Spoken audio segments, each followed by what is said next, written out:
Hi everyone, in front of me I've got a REALME Narzo N53, and let me share with you how to reset camera settings on this device.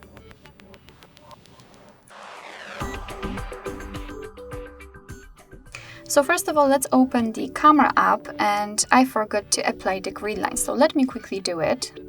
Let me apply the composition lines, for example frame. I hope that you can see those lines I've just applied.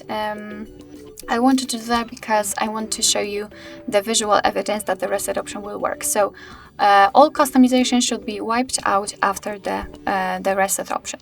So let's try to do it. Let's enter the settings, which as I said, in the right upper corner, and then scroll down to the very bottom. Now we can tap on Restore Defaults and tap on Done. And as you can see, we just got back to the camera, and this special type of a grid line box is not visible, which simply means that we just successfully removed all customization. Alright, so that will be all. Thank you so much for watching. I hope that this video was helpful, and if it was, please hit the subscribe button and leave the thumbs up.